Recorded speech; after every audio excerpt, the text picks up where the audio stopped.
Hey guys, Jason here. Just doing a quick little video to show you what I'm planning on carrying with me in my fix kit for DKXL coming up in a couple of weeks. More or less it's the same kit that I used for Trans Iowa last year and for Delta Epic, which we put on down here in Mississippi the year before. And I'll just kind of go from side to side and show you all the different parts and pieces.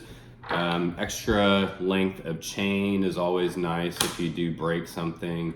Derailleur hanger, spare brake pads are especially good if you have wet or sandy conditions, which we often do down here in Mississippi, but Kansas is usually not so much the case.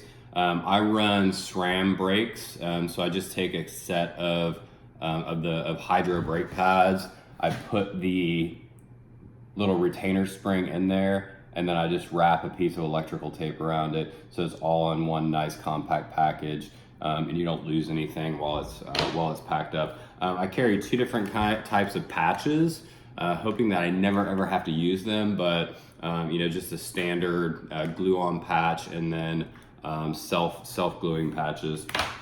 In this little bag, which is empty right now, is sort of like my miscellaneous nuts and bolts. So I have all kinds of screws, whether it's bottle cage screws, cleat bolts, bottle cage bolts, an extra retainer bolt for your brake pads is in there. I carry a spare cleat with me, just in case. I've had cleats kind of go sideways before. An extra valve and an extra valve core. So that goes in this little bag.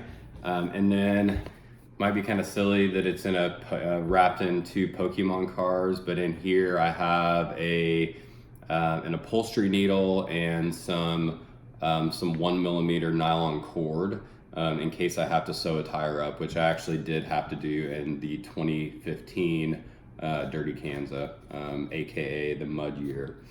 So that is what I keep in there. I put it between two heavy cards, whether it's just a piece of folded cardboard or a few playing cards, just to keep that needle that's in there from poking through and ruining your day. A spare 2032 battery, which fits in like your heart rate monitor, power meter. I have a small little specialized bike computer that sits on my handlebars that uses a 2032. So when I'm buying things for these types of ultra races, I try to buy things that all use the same battery type.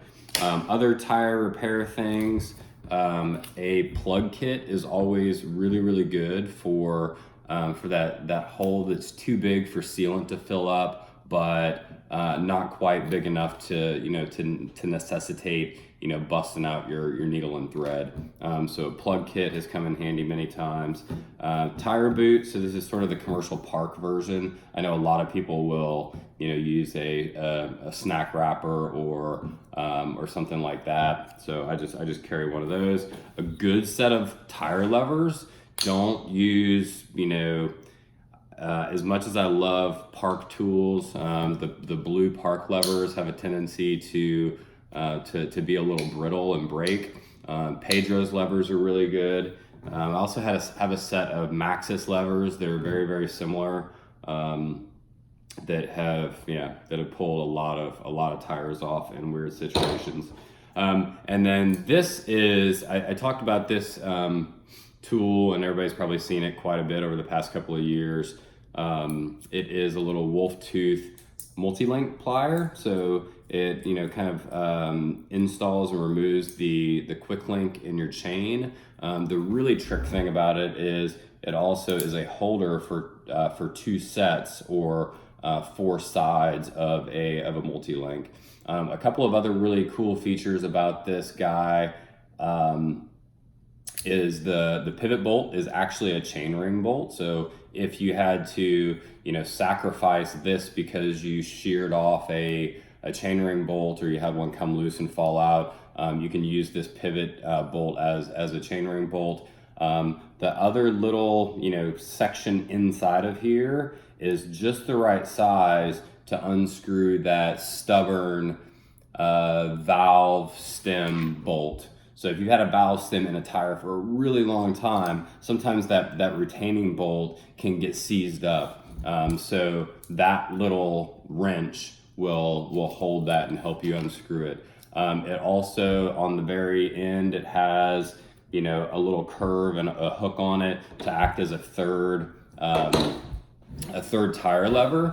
I'd be a little careful if you have carbon rims of using a metal tire lever, but if you're pulling this thing out to use it as a tire lever, you're probably in a tough spot. And then it also has this little kind of Y slot in here, which is a valve core remover tool. So you can take the valve core out of a stem using that little slot in the end. So one tool that does 6 different things. I'd highly recommend this. Anything made by Wolf Tooth, they're they CNC a lot of really good aluminum pieces for bikes. So I'd recommend picking one of these up to put in your a DK kit, a mountain biking kit. Basically any time you go out for a ride, this is a great tool to have. This is a Crank Brothers M17 multi-tool. I've carried this multi-tool for the past, I don't know, seven or 8 years. It has all the hex keys that I need, all the way up to an 8mm on it, including a chain brake, which I've actually, a lot of people say, oh, the chain brake that's included on a multi-tool, isn't as good. You should have a dedicated, chain brake. I've actually used this chain brake a number of times in the backcountry to pull a chain apart. So it is definitely tested and recommended. The other cool thing that the chain brake end has on it is a spoke wrench, which I've also used. So it has 0 through number 3 size slots on it for spokes. So this is definitely a great multi-tool. Zip ties are always good. Duct tape, I'll show you. This isn't going in my fix kit, but I always carry duct tape and electrical tape on my hand pump. I'll shoot another quick little video of all of the gear that's going in my hip pack, which is the same exact hip pack that I used for Trans Iowa and Trans North Georgia last year. And then the last couple of things that I'll have in my fix kit are some Aquamira tablets. Probably not going to need it on Dirty Kanza, but just in case, it's always nice to have a way to filter questionable water. And then depending upon the weather, I did the same thing for Trans Iowa last year. I did end up sticking this kind of in the top of my fix kit. It's just a Mylar emergency blanket. TI got pretty cold overnight last year, like into the 20s. Didn't need it, but probably a prudent thing to take.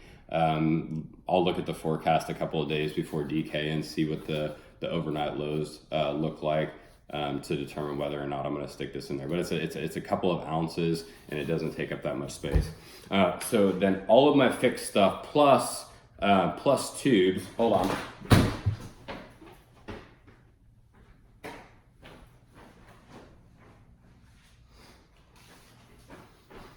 All right, I'm back. I showed this in my Trans Iowa video last year as well, but my trick with tubes, just because I've had, in the past, had issues with tubes that you leave like in your seat bag or in a frame bag or something like that for a long time, they'll end up wearing holes like in themselves, or if you have them, against a tire lever, after hundreds or thousands of miles of, bumpy gravel riding, holes will get worn in these tubes. So what I do is I'll take the little retaining nut off of the stem, and then get as much air out of it as possible, cover it with talc powder, and then wrap it up into, you know, sort of like whatever length or shape I want it to be. And then I will wrap it in electrical tape. And that just keeps it nice and compact. It keeps anything, you know, that's outside of the tube from rubbing a hole into it or against it. And then on that electrical tape, I'll write either the date or the event that I packed that tube for. And then I'll take it a step further and put it inside of its own Ziploc bag to prevent any other damage. It may seem a little obnoxious, but I've had a couple of, you know, clutch incidents in the past where I pulled out a tube and it had a hole worn in it in a place that couldn't be repaired. But ever since I've done this, I've never had a tube that was packaged this way go bad. I actually used my last Trans Iowa tube from last year this past weekend on a ride when a friend had a flat, and I'd you know, carried it around for, I don't know, probably, you know, another 5,000 or 6,000 miles since Trans Iowa last year, between, you know, frame bags and seat bags and backpacks, and pulled the tape off of it and it was good to go. Like no leaks. It was a perfectly good tube. So that's my sort of obnoxious anal retentive way of packaging tubes to make sure that they are going to work when you need them, even though most of us run tubeless setups. So all of that will go into a relatively small seat bag. It'll go, you know, behind my seat. It's made by Arkel. It's a small little bag company that really focuses on touring bags and tour cycling out of the UK. The thing that I like about this bag is it's sort of a harness style. So it's a semi-rigid plastic harness with a roll down dry bag that goes into it. So it's like a miniature version of a bike packing style harness bag. So that's what will go in my fix kit for DKXL. Last year for Trans Iowa, like I said, I packed essentially the exact same kit. So hopefully this year for DKXL, I have the same luck.